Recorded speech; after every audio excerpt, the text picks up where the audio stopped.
do very, very well, at least in the early laning phase when it comes to getting a CS lead and providing that reliable initiation. So depending on which region you're in, he also solo kills all sorts of top laners as well. Can be terrifying, but there's the Jarvan that we were looking at. And of course, ROX with the first pick here, Songwon, have been playing far and away a heck of a lot of Jarvan so far this season.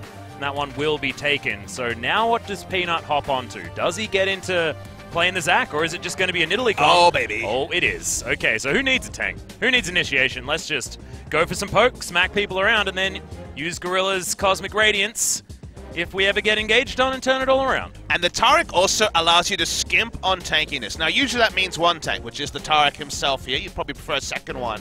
The reason why you like the Taric is because you can pull off the Baron baits that have failed a lot of teams. There's been a lot of teams who had a 4-1 Baron with a Kha'Zix tanking it. He basically dies the first couple of shots, and it's all over. Thoughts here for ROX Tigers. How do they want to bust the gangplank? Now it looks like it's going to be their eventual lock-in. They were thinking about the Lucian for lane, but with Taric and Tyr, you basically have what was described as Wraith as a melee range Soraka. You can ult as well. You can actually turn off Baron very well with the Taric, and you can also start it with no tank available. They don't even have one outside the Taric. So flexibility, laning phase strength once he picks up the Tyr. Gorilla brought it into the meta. Everyone's copying it. The melee range Soraka Taric is here. Yep, I love it. I also love Taric into melee matchups as well, because it means he can actually get into the face of those minions and start spamming that heal pretty early on. If he does have that Tyr, get that one stacked up. Keep Prey well and truly healthy as well. So Kingzone, definitely not a tanky lineup. Definitely something that they're looking to snowball, but with a little bit more scaling on their side, especially with Khan on the top side on the GP. But they didn't want to go too far into the scaling because you think, okay, Jarvan was taken away, where was initiation? They could have gone Zac, right? Zac was available and would have provided initiation, but it's more about Kingzone wanting to be scrappy, wanting to play their own game, get their snowball going, and then look for a quick victory, which is what they usually are looking for, rather than the more teamfight side of, say, a team like KSV. I feel like KSV and Kingzone really are yin and yang. They really are opposites that together might make a very fearsome series in the second round robin. ROX Tigers draft is very comfortable as well. Talk about win conditions when we get in there. Lots to like about both sides when it's all said and done. Yeah, and I actually feel like ROX, if Lava can step up in that mid lane, we've seen the Azir-Ryze matchup go certainly more so in favor of Ryze in recent history, but if the Azir is able to get there, he can actually shove the Ryze around a little bit early on. So we'll see whether it is something that the ROX Tigers are going to be able to get done. A lot of not going to be able to get the Crimson Brambleback, and there's the stopwatch used. That's going to get BDD out, but Linderong's down here, flashes on top of Peanut. That should be first blood, and it is going to go over to Linderong, but they trade it. In comes Keegan to protect Lava, as the Cannon Barrage does protect BDD at the same time, but that's a 1-for-1, and certainly not what Kingzone really wanted in that particular point in time, because Peanut now off the map, and they're ready to fight, because Peanut moving himself around, getting himself into position, and he is a power point for them, despite the fact that he went down early, as Linderong pretty ham onto Khan at the moment, but not too worried. Scaling is a bit tricky to talk about. Yeah, it's an odd question, isn't it? Because they just have different ideas, right? Well, they definitely have the ability to turn on the acceleration, as speaking of. Yeah, Rune Prison does come in. Khan does get the passive down as well, and that's going to be what seals the deal. Khan demanding that laps could come in from ROX Tigers. Still just playing so aggressively, but there's the Emperor's Divide. BDD could potentially be in trouble.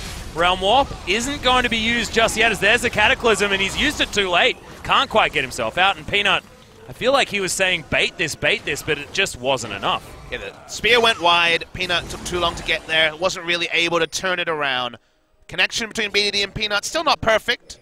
Good vision control on the red side zone, kind of the entire game by ROX Tigers allowed things as I hear a Fate's call. Yeah, Sangyun getting himself in there as Gorilla does have the Cosmic Radiance. It goes off, but is he going to be all right? As the Cannon Barrage, gigantic damage. They get one kill. Is Prey going to survive? Gets over the wall. Khan moving himself in, and Linderong, he's going down so low, survives for a long time. Cataclysm, Prey just turns it around. Realm War comes in. BDD will say goodbye to the little Nah.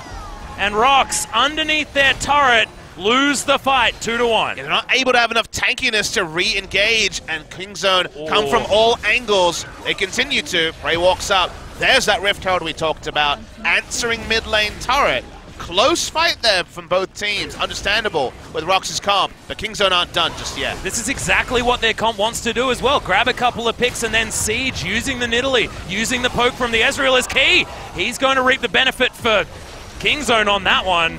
That is going to be in a turret in the mid lane, falling down. Back up again to get out of the Cataclysm, turn the fight around. But speaking of fights, Realm Warp to get BDD right in amongst this one, as Key could just be that first pick that we were talking about. Prey doesn't quite find the ultimate, but Stopwatch is not going to save the big Braum, who sacrifices himself, of course, certainly lore appropriate, but not ROX appropriate. That is not what they want to be seeing, is 6,000 gold, now the lead for Kingzone, Dragon X, and a Baron is going to be the call. So ROX Tigers with only 4 members can turn this into a 50-50. The Kingzone, you have to feel, have a way of making sure that this one is secured. But look at all this damage from Lava. The barrels doing a fair bit of work. Kingzone turning that one around. Flash out from Songyun.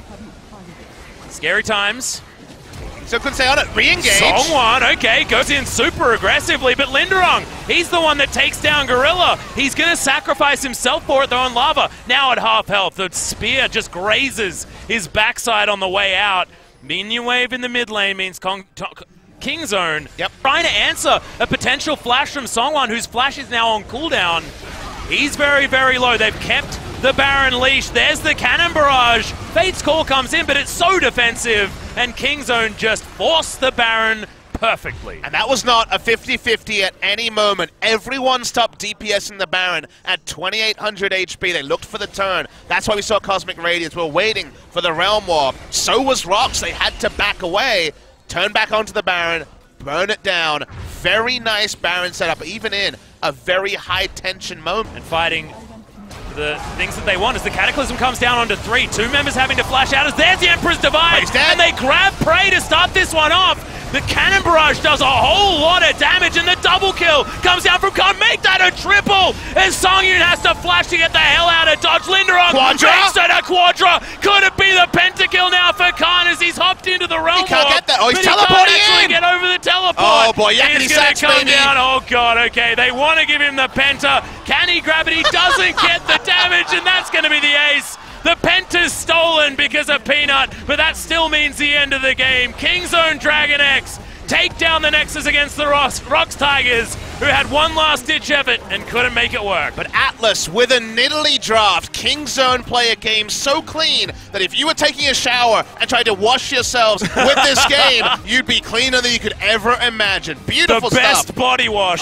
is Kingzone Dragon X. I'd buy a bottle for certain. Great performance by Kingzone. One moment where BDD and Peanut weren't synced in the early game aside, basically